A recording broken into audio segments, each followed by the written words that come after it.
I just finished watching Godzilla minus one, and the quote came to mind: "History is made by the victors, not the losers." You're probably asking yourself why I used that quote when talking about Godzilla. Well, let's go back to the summer where a certain film about a certain man that was basically the father of the atomic bomb. That's right, baby. We're going to talk about Oper Heimer. This movie, one of the main reasons why I didn't feel like watching it, it was just basically talking about Oppenheimer, a man that he himself felt responsible for creating the new age, atomic weapons in general, honestly. And based on my judgments on some of my mutuals reviews on this film, and also my personal knowledge about World War II, and also Oppenheimer himself, and atomic bombs in general, that movie that Christopher Nolan made was a fluff piece, a romanticization of his life, a movie about the victors of World War II.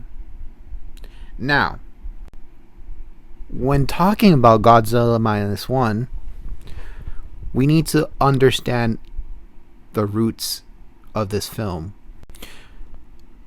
We all know that at the end of the day, Godzilla is a metaphor of how the atomic bombs basically rocked Japan in general, and a lot of people don't realize that, but yeah.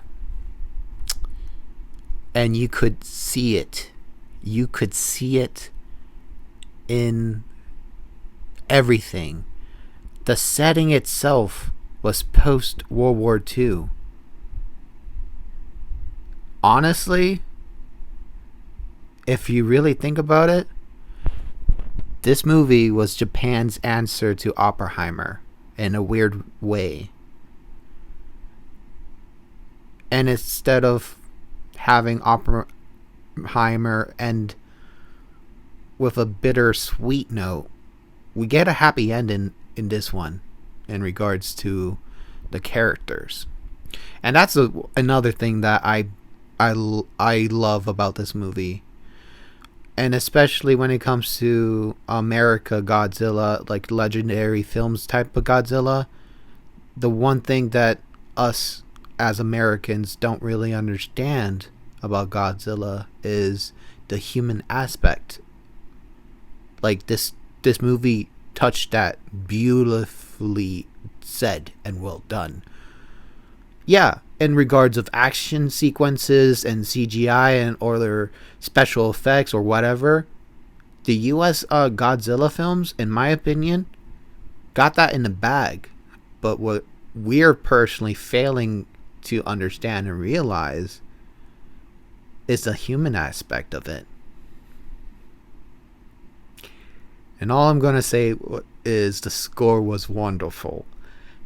And it made me really happy when I heard his theme music when he was powering up for the very first time. It kind of just got me all teary-eyed and joyful. And yes, I know that's weird, but still. Another thing is, when it comes to his iconic atomic breath, they basically made that look like a atomic bomb being dropped,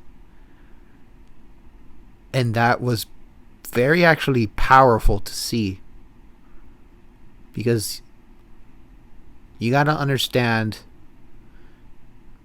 ever since World War II, the effect that single moment cost for a nation, and the impact of that to this day, 70 years ago, affected all of us in general, if you really think about it. One of my favorite things also is Godzilla himself. His design is beautiful. Look at the design of him. He is a scary, scary, scary man compared to this design.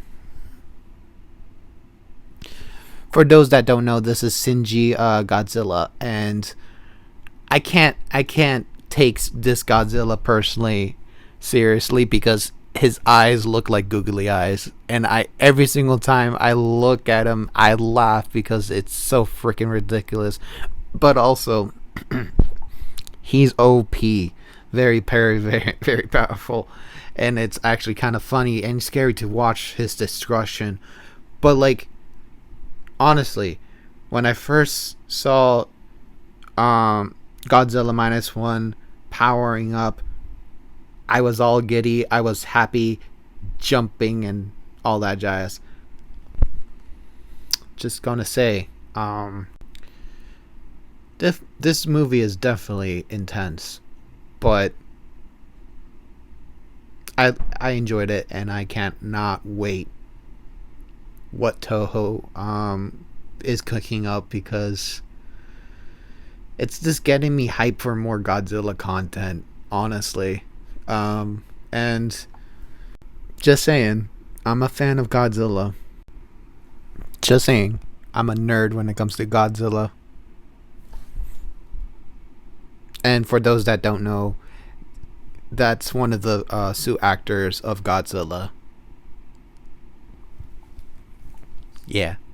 But I really want to discuss this movie with you guys. If you got a chance to see it, let me know what your thoughts about it, honestly. And if you want to know more Godzilla content with me, ask me questions. I will happily answer them. But yeah,